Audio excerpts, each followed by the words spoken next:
दोस्तों, वंदे मातरम। अक्सर आप लोगों ने देखा होगा ऐसे बहुत सारे लोग हैं जिनके साथ अक्सर प्यार में धोखा हो जाता है और कई बार लव एंड रिलेशनशिप में भी धोखे होते हैं। सामने दिखाया कुछ और जाता है, पिक्चर होती कुछ और है, लेकिन एक्चुअल में जब रियलिटीज़ में बातें आती हैं तो कुछ और ही निकल कर आता है। और देखिए, हम इंसान, हमारी फितरत भी ऐसे ही है, हम हमेशा अपनी किस्मत को कोसते रहते हैं और अक्सर हम ये भी कहते हैं कि हमारे साथ धोखा हुआ तो सामने वाला इंसान अच्छा नहीं था, एट्सेट्रा, बहुत सारी बातें।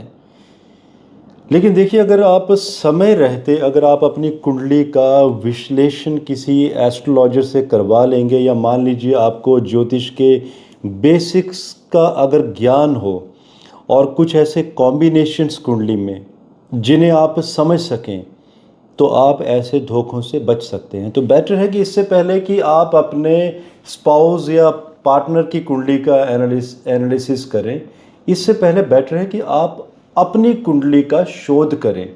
आप समझें कि आपके साथ क्या हो सकता है, क्या संचित कर्मस हैं आपके, क्या प्रारब्ध आने वाला है, और अगर कुछ गलत होने वाला है, कब होने वाला है, तो उसके सॉल्यूशंस आप पहले ही कर सकते हैं। अक्सर आप लोगों ने देखा होगा, जब भी मैरिड लाइफ की बात आती है कि किसी जातक की, चाहे वो महिलाएं हैं चाहे पुरुष हैं, कि उनकी मैरिड लाइफ कैसी होगी, तो सब लोगों को अक्सर पता होता है कि सप्तम घर से ही विचार करना है। जी नहीं, ऐसा नहीं है। सातवां घर ही रिस्पॉन्सिबल नहीं है, बल्कि और भी हाउसेस हैं कुंडली में जिनकी सप्तम घर से ज़्यादा इम्पोर्टेंस है। सातवां घर जिसमें कि आपकी 10 to 15% ही इम्पोर्टेंस होती है, और वो मैं आज आप लोगों को बताऊंगा कि सप्तम घर के अलावा और कौन कौन से हाउसेस हैं जिनका मैरिड लाइफ में बहुत बड़ा रोल आता है, और हम कैसे जान सकते हैं कि हमारे साथ धोखा होगा भी तो किस तरह का धोखा होगा और इससे हमें बचना कैसे है। जी हाँ, बचने के उपाय हैं। अगर कुंडली में फोरकास्टिंग हो सकती है तो उससे बचा भी जा सकता है। जैसे कि सबसे पहले हम शुरू करेंगे देवगुरु बृहस्पति।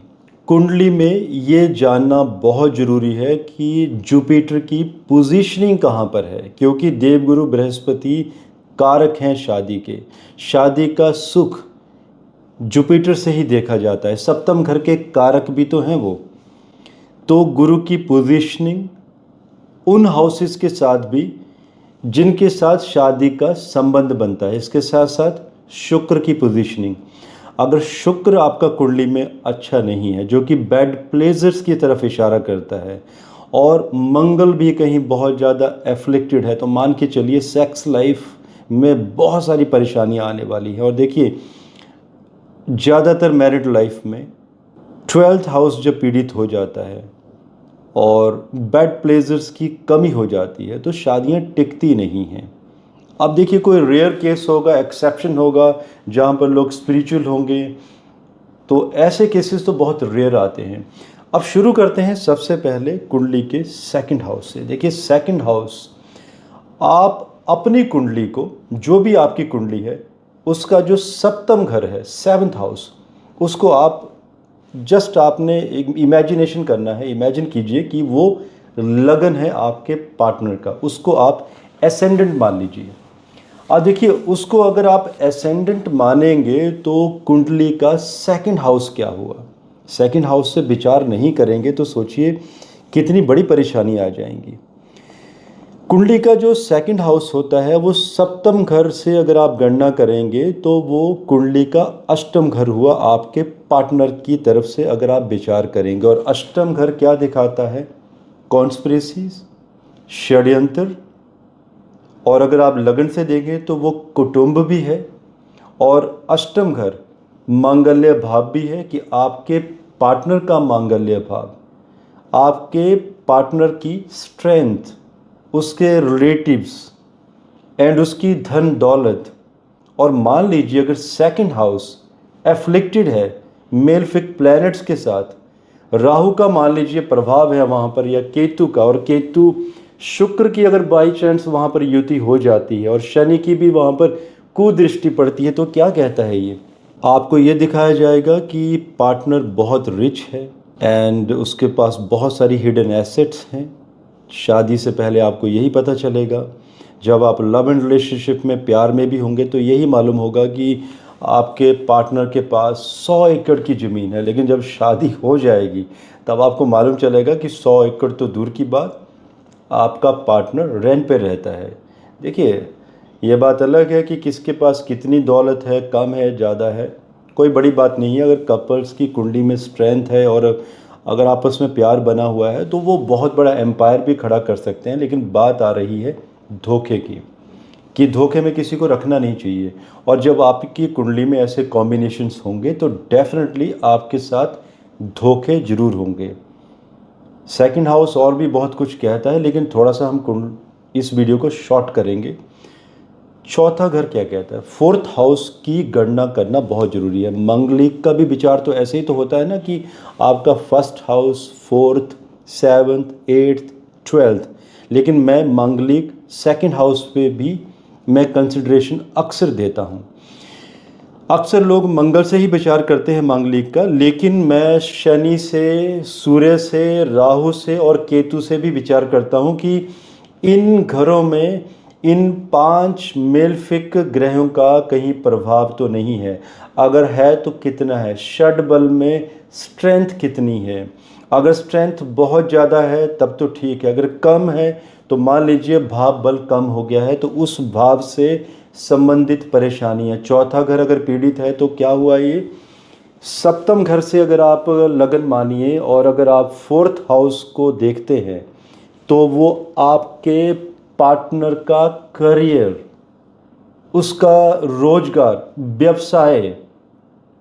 तो अगर आपकी कुंडली में कॉम्बिनेशंस वहाँ पर मेल फिक हैं तो देखिए, एक तो इसका ये मतलब ही बनता है कि अगर आपकी शादी हो गई है तो आपके पार्टनर को रोजगार या बिजनेस से संबंधित परेशानियां आएंगी। अगर उस दशा में अगर आप या अंतरदशा में एंटर करते हैं, और अगर शादी से पहले की बात है तो मान के चलिए कि आपको ये पता ही चल रहा है कि आपकी शादी के बाद आपके पार्टनर को रोजगार की समस्या आएंगी। अब आपको ये देखना है कि क्या उन्होंने रोजगार या बिजनेस कोई बहुत बड़े तो नहीं दिखाई दे दिए हैं आप लोगों को। बिकॉज ऐसे मेरे पास अक्सर बहुत सारे केसेस आते हैं जहाँ पर ये बता दिया जाता है कि बहुत बड़ा एम्पायर है, बहुत सारी कंपनीज हैं, लेकिन जब मैं कुंडली से बताता हूँ किसी को कि जी नहीं, चेक करवाइए, कुछ भी नहीं है, और जब थर्ड पार्टी को कहा जाता है क्रॉस चेकिंग के लिए तो पता चलता है कि सच में कुछ नहीं था, या था तो सब कुछ लोन के ऊपर था। अब सोचिए धोखे भी किस तरह से होते हैं। 5वें घर से देखा जाता है quality of marriage, your fifth house, 5वां घर आपकी कुंडली का, एंड आपकी लव एंड रिलेशनशिप की तरफ भी इशारा करता है। एंड 5वां घर आपके डिवोर्स एंड सेपरेशन का भी है। कैसे? क्योंकि 5वां घर आपकी पार्टनर का 11th house, the house of popularity, fame, glory, और 11th हाउस पार्टनर की इनकम, कि पार्टनर से क्या बेनिफिट रहेंगे, उसको आपसे क्या बेनिफिट होंगे, एंड आपकी कुंडली उसके बारे में क्या व्याख्या कर रही है। अगर पंचम घर का कारक गुरु, देवगुरु बृहस्पति अगर पीड़ित होंगे, पंचम घर के ऊपर मेल फिक प्रभाव होंगे, तो आप मान के चलिए कि आपके पार्टनर के एक्स्ट्रा मैरिटल रिलेशनशिप्स जरूर होंगे। क्वालिटी ऑफ मैरिज आपकी खुद भी ठीक नहीं होगी। तो अगर ऐसे योग बनते हैं तो बेटर है कि आप इसका उपाय कीजिए। उपाय हर चीज़ के हैं, और जी हाँ, ये जो कॉम्बिनेशंस हैं ये आपको D9 कुंडली में भी देखने हैं, जिसको हम नवांशा चार्ट कहते हैं। नौमा नवांश, संचित कर्मास भी हमारे पंचम घर से ही पता चलते हैं, हमारे अपनी कुंडली के 5वें घर से। अब जैसे आपके कर्म होंगे अकॉर्डिंगली फल तो वैसे ही मिलेंगे, मैरिड लाइफ वैसे ही चलेगी आपकी। और कर्म अगर ख़राब हैं, अगर कुंडली से पता चलता है, क्योंकि 5वां घर कुंडली में आपकी कुंडली से आपकी पास्ट लाइफ के बारे में भी बहुत कुछ बता देता है। तो अगर 5वां घर खराब है तो बेटर है कि उन दोषों का निवारण करने के लिए आप दान पुण्य, बहुत सारे उपाय हैं, बहुत कुछ कर सकते हैं। इसके ऊपर भी मैं अलग से वीडियो दूंगा कि रेमेडीज़ क्या हो सकती हैं। अब छठे घर के ऊपर अगर हम विचार करें तो छठा घर क्या है? आपके पार्टनर के बारे में बताता है कि क्या आपके पार्टनर को कोई डिजीज़, कोई बीमारी तो नहीं है, या आपके पार्टनर के फाइनेंसिस कैसे रहेंगे, क्या एक्सपेंडिचर्स बहुत ज़्यादा रहेंगे, या आपका पार्टनर कहीं कंजूस तो नहीं है, आपने कोई डिमांड की और पता चला कि वो सिर्फ पैसे जोड़ना जानता है, पैसे खर्चा करना जानता ही नहीं है, तब तो और भी मुश्किलें हो जाएंगी, क्योंकि जहाँ पर इस तरह के चीज़ें होती हैं फैमिली में, वो फैमिलीज़ भी नहीं चलती हैं। सबसे बड़ी मैटर है कि क्या आपका पार्टनर कंसर्न तो है आपके लिए। It's not about female, it's about both the couple, male and female, दोनों की कुंडलियों पर ये रूल अप्लाई होते हैं। कई बार दोस्तों देखिए ऐसा होता है, ज़िंदगी निकल जाती है लेकिन पार्टनर को ये भी नहीं मालूम होता है कि उनके जो स्पाउस हैं, या हस्बैंड के लिए वाइफ या वाइफ के लिए हस्बैंड, उनकी नेम की पर्सनैलिटी के बारे में भी पता नहीं होता है। बस ज़िंदगी चली, शादी हुई और फैमिली बन गई, बच्चे भी हो गए, ज़िंदगी भी निकल गई, लेकिन एक दूसरे को बिल्कुल भी नहीं समझ पाते हैं। माना कि पूरी ज़िंदगी निकल जाती है लेकिन पार्टनर एक दूसरे को नहीं समझ पाते हैं ताउम्र, लेकिन इसका मतलब ये नहीं कि हम अपने पार्टनर्स को समझने की कोशिश भी ना करें। तो सिक्स्थ हाउस से ये मालूम चलता है कि आपके पार्टनर को क्या कोई हिडन डिजीज़ तो नहीं है। मेरे पास ऐसे कम से कम 18 से 20 केसेस हैं जिसमें अक्सर ये भी हुआ, बोथ साइड, कि कोई महिला जो कि लेस्बियंस थी एंड उन्होंने शादी तो कर ली, लेकिन पहले दिन से ही समस्याएं शुरू, क्योंकि since she was lesbian and वो अपने हस्बैंड के साथ कांटेक्ट नहीं बना सकती थी। इसके बाद डिवोर्स एट्सेट्रा, और वो भी क्यों किया उन्होंने? अपने माता पिता की खुशी के लिए। उनके प्रेशर में आने के बाद एक लेस्बियन शादी कर लेती है एक पुरुष से। आप सोचिए कि वो जो पुरुष है उसकी लाइफ में कितनी बड़ी सेटबैक लगेगी और कितनी बड़ी परेशानियां हो जाएंगी। वो किस को समझाते बैठेगा कि उसके साथ ऐसा हुआ। सिमिलरली ऐसे भी केसेस हैं मेरे पास जिसमें कि एक पुरुष जो कि गे है और वो शादी कर लेता है एक महिला से, लेकिन पहले दिन से ही समस्याएं शुरू। और जब ऐसी समस्याएं होती हैं तो आप जानते हैं कि क्या होता है। Separation, divorce, settlement, court cases, कई बार झूठे केसेस भी दाखिल कर दिए जाते हैं। तो दोस्तों ऐसे भी चीज़ें आती हैं, तो सोचो ये भी तो धोखा है शादी में। तो इसे आप डिसीव कह रहे हैं तो कहते हैं, बीमारी भी है, रोग भी है, धोखा भी है। और इसके लिए बेहतर है कि दूसरे व्यक्ति को कसूर देने से पहले आप अपनी कुंडली के एनालिसिस करवा लीजिए, वो ज़्यादा अच्छा होगा। सातवें घर से अगर हम कुंडली का विश्लेषण करें, जो कि अक्सर चर्चा में रहता है, सातवां घर, कि सातवां घर ही सब कुछ है। जी नहीं, सातवें घर से 10 से 15% चीज़ों का ही मालूम पता चलता है, जैसे कि टाइमिंग ऑफ मैरिज, शादी कब होगी। और मान लीजिए कोई रेट्रोग्रेशन है वहाँ पर प्लैनेट्स का, या सप्तम भाव के जो लॉर्ड हैं अगर रेट्रोग्रेट हो जाते हैं तो मैरिज का डिले होना, या डिले होने के बाद परेशानियां होना। या सातवां घर ये भी बताता है कि आपकी सेकंड मैरिज तो नहीं होने वाली है। सप्तम से थर्ड हाउस फीमेल की कुंडली में, जो कि सेकंड लाइफ पार्टनर के बारे में भी बताता है, और पुरुषों की कुंडली में सातवें घर से छठा घर, जो कि 12th हाउस होता है, सेकंड पत्नी के बारे में भी विचार होता है। ऐसे योग भी बनते हैं कि शादी टूटेगी, डिवोर्स होगा और दूसरा पार्टनर आएगा, और कब आएगा। लेकिन इन योगों को अगेन तोड़ा जा सकता है, समय रहते मालूम किया जा सकता है कि क्या होने वाला है। और जी हाँ, अगर किसी के पार्टनर की डेथ हो जाती है, उसके लिए कुंडली का अष्टम घर, वहाँ से सेकंड मैरिज का फिर विचार किया जाता है। और देखिए, अगर कुंडली में योग बना है कि आपके पार्टनर की डेथ होगी, और अगर आप यंग हैं तो पांचवें घर से अगेन पास्ट लाइफ के एनालिसिस करके ग्रहों के उपाय किए जा सकते हैं। बेहतरीन तरीके से कुंडली का वैदिक मैच मेकिंग किया जा सकता है। एक अच्छे लाइफ पार्टनर का चुनाव हो सकता है, आपकी कुंडली से प्रॉपर मैचिंग हो सकता है। ये देखा जा सकता है कि क्या आपका जो पार्टनर होने वाला है, क्या उसकी कुंडली में कोई सडन डेथ, अकस्मात मृत्यु के योग तो नहीं है। तो ये सारी चीज़ें मैच हो जाती हैं। यही तो है गाइडलाइंस और रेमेडीज़। इसका ये मतलब थोड़ा ही नहीं है कि अगर अष्टम सातवां घर पीड़ित है तो मृत्यु हो ही जाएगी पार्टनर की। आप पार्टनर ही ऐसा चूज़ कर लेंगे जिसकी कुंडली में दीर्घ आयु का योग बना होगा। कुंडली का सप्तम घर कहीं कोई पाप का आर्तरी में तो नहीं चला गया है, जिससे कि आपके मैरिटल रिलेशनशिप में बहुत सारी हर्डल, बिटरनेस, मिसकम्युनिकेशन, लड़ाई झगड़े एट्सेट्रा बहुत कुछ होता है। अक्सर अब्यूज़मेंट बहुत सारी होती है, कई बार रिलेशनशिप में बहुत ही टॉक्सिक हो जाती है कई बार शादियाँ, अक्सर जो देखने में आया है। अष्टम घर से जब हम बात करते हैं तो आठवां घर सबको मालूम है कि जिसे मांगल्य भाव कहा जाता है। और देखिए एक्स्ट्रा मैरिटल रिलेशनशिप का भी ये भाव है कि अगर अष्टम घर में मेलेफिक ग्रहों का प्रभाव होगा तो एक्स्ट्रा मैरिटल रिलेशनशिप, आपके पार्टनर की बात हो रही है। मान लीजिए आपकी कुंडली में सप्तमेश अष्टम में चला गया और पीड़ित हो गया, तो मान के चलिए आपके जो पार्टनर हैं वो एक्स्ट्रा मैरिटल रिलेशनशिप में संलिप्त रहेंगे। मान लीजिए अष्टम में शुक्र और केतु की अगर युति इकट्ठे हो जाते हैं या आपस में युति है तो हिडन अफेयर निस्संदेह, लेकिन ऐसा नहीं कि हमेशा ही रहेगा। वो मालूम आपको चल जाएगा कि वो कब से शुरू हुआ था और कब तक रहेगा, या वो दशा तो नहीं आने वाली है, या अष्टम घर के ऊपर कोई डबल ट्रांजिट तो नहीं होने वाली है। डबल ट्रांजिट कहा जाता है देवगुरु बृहस्पति और शनि जब किसी घर के ऊपर इकट्ठे ट्रांजिट करते हैं, दोनों की दृष्टि इकट्ठी पड़ती है।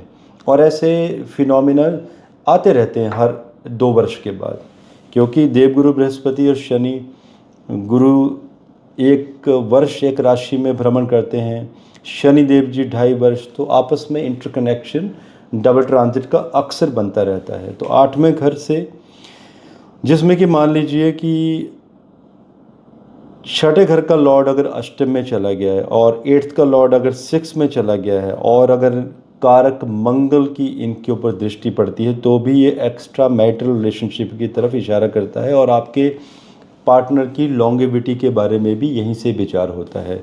अगेन 9th हाउस जो आपका प्रारब्ध है, क्या मिलने वाला है। और देखिए 9th हाउस को आप ऐसे भी सोचिए कि आपकी कुंडली में सप्तम घर से तीसरा घर मतलब पराक्रम, मैरिज का पराक्रम, आपके पार्टनर की, क्या आपका पार्टनर जो है वो पराक्रमी होगा, डेयरिंग होगा, साहसी होगा या नहीं होगा।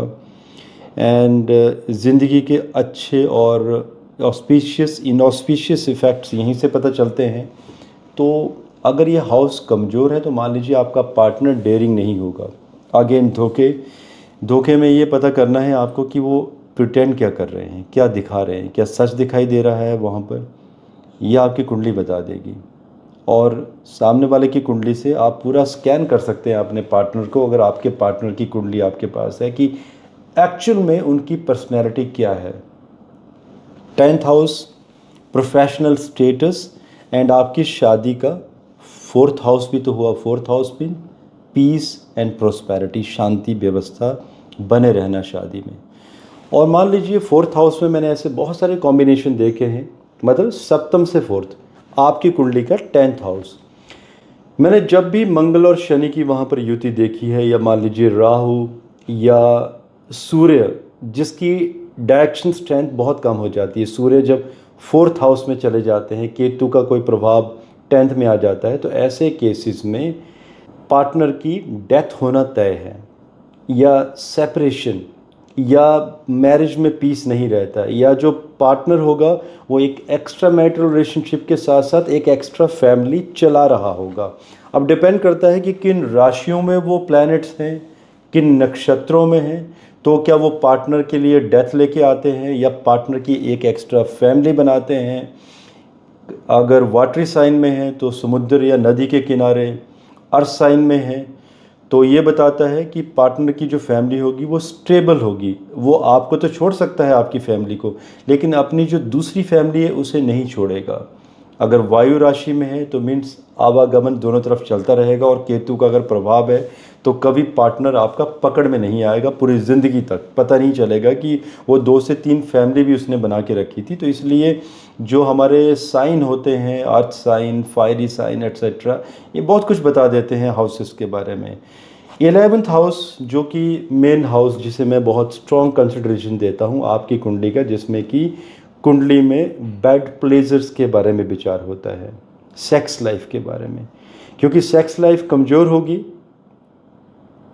तो शादियां अक्सर टूट जाती हैं, या तो पार्टनर बाहर जाना शुरू कर देते हैं, एक्स्ट्रा मैरिटल रिलेशनशिप की तरफ जाना शुरू कर देते हैं, या स्मॉल स्मॉल बाहर जाकर बैड प्लेजर्स, जिसे आज की डेट में वन नाइट स्टैंड एट्सेट्रा इस तरह के शब्द भी, टर्म्स भी प्रयोग में लाई जाती हैं, इस तरह का विचार उनके मन में आ जाता है। और extra marital relationship, short relationship, and जिसमें कि टेम्परेरी सेपरेशन पार्टनर की आपके साथ होती रहेगी, वो वापस आते रहेंगे, जाते रहेंगे। इस तरह से आप कुंडली में विचार कर सकते हैं कि कैसे होता है ये। और सप्तम घर से ये छठा घर भी तो हुआ, कंपटीशन, मतलब कंपटीशन भी कहाँ पर हुआ, आपकी मैरिड लाइफ में। फिज़िकल डिज़ायर्स के लिए कंपटीशन, कि क्या कपल आप एक दूसरे में कंपैटिबल हैं बेड के ऊपर या नहीं है। क्योंकि शुरू की जो 3-4 वर्षों की कंपैटिबिलिटी है, ठीक है, आचरण किसी का कितना भी अच्छा रहे, कोई कितना भी मॉरल वैल्यू वाला हो, लेकिन अगर इस तरह की कंपैटिबिलिटी ना हो बेड के ऊपर, तो मान के चलिए रिश्ते नहीं टिकते हैं, रिश्ते टूट जाते हैं। फिल्मी बातें अच्छी लगती हैं, emotions etcetera. As I mention कि रेयर कोई एक्सेप्शनल केस होगा जिसमें कि रिश्ते अगर बैड प्लेजर्स नहीं हैं सही तरीके से तो चल जाते हैं, इट्स ऑल एक्सेप्शनल। सो दोस्तों, इसमें आपको कुछ कॉम्बिनेशन तो बता दिए हैं मैंने। अब आप देखिए कि कुछ कॉम्बिनेशन और भी हैं कुंडली में। सप्तम घर, जिसमें अगर मान लीजिए मरकरी आ जाता है, शनि लगन में चला जाता है, तो मान के चलिए कि ऐसे लोग बाइसेक्सुअल कहा जा सकता है, अक्सर छुपा के रखते हैं। और केतु आ जाए वहाँ पर तो डेफिनेटली दे आर बाइसेक्सुअल। और मान लीजिए अगर केतु और राहु का नक्षत्र वहाँ पे जुड़ जाए तो ये कंफर्म हो जाता है। और D9 में यही कॉम्बिनेशन अगर चेक कर लिए जाएं तो पार्टनर का बाइसेक्सुअल होना तय है। तो उनके पुरुषों के साथ और स्त्रियों के साथ दोनों जगह संबंध रहते हैं। सूर्य और राहु का अक्सर मैंने कॉम्बिनेशन देखा है 7th हाउस में, कि अगर ये कॉम्बिनेशन बन जाता है शादियां नहीं चलती हैं।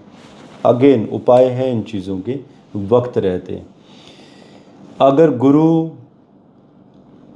आपके पार्टनर का अगर लगन में चला गया है तो मान के चलिए आपका जो पार्टनर है वो थोड़ा सा ऑर्थोडॉक्स किस्म का होगा, पुराने तरीके से चलने वाला।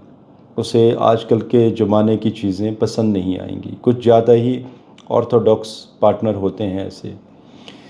शुक्र केतु की युति सप्तम घर में, I am talking about your partner now, आपके बारे में बात नहीं हो रही है। अगर आपका शुक्र केतु सप्तम में है तो मान के चलिए कि आपके भी एक्स्ट्रा मैरिटल रिलेशनशिप रहेंगे, ऐसे वाले कि पकड़ में नहीं आएंगे। अब ये चीज़ें बहुत ज़रूरी हैं कि इनको पहले ही डिस्कस कर लिया जाए, इनको ठीक कर लिया जाए। शनि मंगल का आपकी कुंडली के सप्तम घर में होने का मतलब है कि शादी चलेगी नहीं, डिनाइल मैरिज योगा भी कहा जाता है ऐसे। क्योंकि मंगल और शनि जब साथ में होते हैं तो मंगल की आदत है कि वो हमेशा चैलेंज लेने के लिए तैयार होता है, लेकिन चैलेंज भी कहाँ लिया जा रहा है, सप्तम घर में, जहाँ की मंगल को कंफर्टेबल नहीं माना जाता है। और कहाँ किसके साथ ले रहा है वो कंपटीशन, शनि के साथ, चैलेंजेस शनि के साथ, जो कि सप्तम घर में ये चैलेंजेस नहीं चलेंगे। कुंडली में किसी की भी अगर मंगल शनि सप्तम में, 4th हाउस में, 10th हाउस में और लगन में हो तो ऐसी शादियां अक्सर ही, मतलब बहुत रेयर देखा है मैंने ऐसी शादियां चलती हों। और वो भी चलती वहाँ पर हैं जहाँ पर मंगल और शनि, जिसमें कि शनि ज़्यादा पावरफुल होते हैं, मंगल की पावर कम होती है, ताकि मंगल शनि को चैलेंज देता है तो वो जो एनर्जी है वो न्यूट्रलाइज हो जाती है और उन मॉरल ग्राउंड्स के ऊपर वो शादियां चल जाती हैं। दोस्तों बहुत कुछ है बोलने के लिए। और अगेन D9 कुंडली को देखना इसमें बहुत ज़रूरी है। और सर्वाष्टक इज़ वेरी वेरी इंपॉर्टेंट, क्योंकि आपकी कुंडली में फॉर एग्जांपल मान लीजिए आपकी लगन कुंडली, उसमें अगर स्कोर बहुत कम है, मान लीजिए 27 पॉइंट है, लेकिन अगर आपकी कुंडली के सप्तम घर में पॉइंट्स 27 से ज़्यादा चले जाते हैं, 30, 32, 34 के आसपास, तो आपका जो लाइफ पार्टनर है वो बहुत डोमिनेट करने वाला होगा। मान लीजिए आपकी कुंडली में अगर 12th हाउस जिसमें कि पॉइंट्स 19 से नीचे चले जाते हैं, तो मान के चलिए बैड प्लेजर्स की कमी रहेगी। ये बात माना कि ये बात सही है, लॉजिकल है कि कुंडली के अष्टम घर में और 12th हाउस में सर्वाष्टक में जितने कम पॉइंट्स हों उतना ही अच्छा है, लेकिन इतने भी कम ना हो कि आप ना तो अष्टम घर का सुख ले सकें, ना ही आप 12th हाउस का गेन ले सकें, क्योंकि 19 से कम होने का मतलब है 12th में कि बैड प्लेजर्स की कमी। और इसी तरह बाकी घरों का भी विचार आप कर सकते हैं कि अष्टम घर में अगर बहुत कम पॉइंट होंगे तो मान के चलिए मंगल्य सुख में कमी हो जाएगी, कुटुंब में कमी हो जाएगी, कपल आप एक दूसरे से बहुत कुछ छुपाना शुरू कर देंगे, ईगो क्लैशेस बहुत ज़्यादा बढ़ जाएंगे। आप दोस्तों बताइएगा कैसा लगा आप लोगों को ये वीडियो, और अगर आपको लगता है कि कुछ और कहना है कुछ एग्जाम्पल के साथ, मैं ज़रूर आप लोगों को दे दूंगा, और नेक्स्ट वीडियो में सॉल्यूशन भी दूंगा मैं आप लोगों को कि सॉल्यूशंस क्या होते हैं, एक जनरलाइज सॉल्यूशन दे दूंगा मैं। देखिए ऐसा नहीं हो सकता कि मैं आपको ऐसे सॉल्यूशन दे दूं कि हर एक व्यक्ति अपनी कुंडली के ऊपर वो रूल अप्लाई करे और वो सबको फ़ायदा मिले, ऐसा नहीं होता है। बट जी हाँ, 80 to 90% आपको फ़ायदा मिलेगा, वरना वही वाली बात हो जाएगी कि 12 राशियों की जब गणना अक्सर ज्योतिषी लोग देते हैं, जैसे आप लोग वीडियो देखते होंगे कई एस्ट्रोलॉजर्स के जो अक्सर 12 राशियों के ऊपर आपको वीकली, मंथली, ईयरली प्रेडिक्शन देते हैं कि आपकी राशि इस वीक में क्या करेगी। और सोचिए 800 करोड़ दुनिया है, 12 से भाग करेंगे तो 80 करोड़ लोगों के आसपास, 65 करोड़ लोगों के आसपास के जो लोग हैं उनका भाग्य एक जैसा नहीं हो सकता। तो देखिए ये भी जो मैं आपको दूंगा, those will be universal remedies. अगर आपको अपने बारे में सटीक जानना है, सटीक गणना चाहते हैं अगर आप, कि ऐसी गणना हो जिसमें कि आपको शादी का हर तरह से सुख मिले, हेल्थ, वेल्थ, पीस, प्रोस्पेरिटी, आपके फॉरेन ट्रैवल्स, आपके पार्टनर के साथ आपकी कॉस्मिक बॉन्डिंग, आपकी स्पिरिचुअल बॉन्डिंग, आपकी एक अच्छे से फिज़िकल बॉन्डिंग, माइंड हार्ट का कनेक्शन होना, एक अच्छी कंपेनियनशिप, अच्छी partnership, business association, child birth etcetera, सब कुछ बहुत बेहतरीन हो, उसके लिए बेटर है कि आप अपनी कुंडली का किसी वैदिक एस्ट्रोलॉजर से प्रॉपर तरीके से एनालिसिस ज़रूर करवाएं और कमियां निकलवाएं। और जब कमियां पता चलेंगी आपको अपने चार्ट की, तो उन भावों का या उन कारकों का, उन ग्रहों का प्रॉपर तरीके से समाधान करवाएं समय रहते। और जी हाँ, अगर आपको मुझसे सर्विस चाहिए तो दोस्तों जी हाँ, हर कुंडली यहाँ पर मैं खुद ही देखता हूँ, क्योंकि हर व्यक्ति चाहता है कि मैं ही उनकी कुंडली देखूं। मेरे स्टूडेंट्स भी हैं, वो भी कुंडलियाँ देखते हैं। तो अगर आपको मेरे से कुंडली के एनालिसिस करवाने हैं तो 2 माह का वेटिंग पीरियड है, और 2 से 3 भी हो सकता है। तो सोच समझ के आप कंसल्टेशन बुक करवाइएगा, कंसल्टेशन के लिंक नीचे दिए हुए हैं। और अगर आप चाहते हैं कि कोई मेरा स्टूडेंट आपकी कुंडली देख दे, तो उसके लिए आपको मात्र 1 हफ्ते का ही समय लगेगा। और इसके साथ साथ अभी हम आप लोगों को 869 रुपीज़ की एक रिपोर्टिंग सिस्टम भी दे रहे हैं, हमारी वेबसाइट पे लिंक दिए हुए हैं। कई लोगों को रिपोर्ट चाहिए होती है 30 वर्षों की, तो आप अगर चाहते हैं कि 30 वर्ष की आपको रिपोर्ट चाहिए तो वहाँ पर जाकर आप ले सकते हैं। और आई थिंक ये 250 पेजेस के आसपास होगी, जिसमें कि मेरी वर्षों की रिसर्च उसको हमने कंबाइंड किया है एक प्रॉपर डाटा में, और ये आपको रिपोर्ट मिल जाएगी अगर आप चाहते हैं, अगर आप इस रिपोर्ट को अवेल करना। सो दोस्तों आज के लिए इजाज़त दीजिए, और आप लोगों के सजेशंस पे मैं वीडियो बनाता रहता हूँ, जो भी सजेशन आते रहते हैं, कुछ क्वेश्चंस हो आप ज़रूर पूछिए। आज के लिए मुझे इजाज़त दीजिए, धन्यवाद। भारत माता की जय, जय हिंद।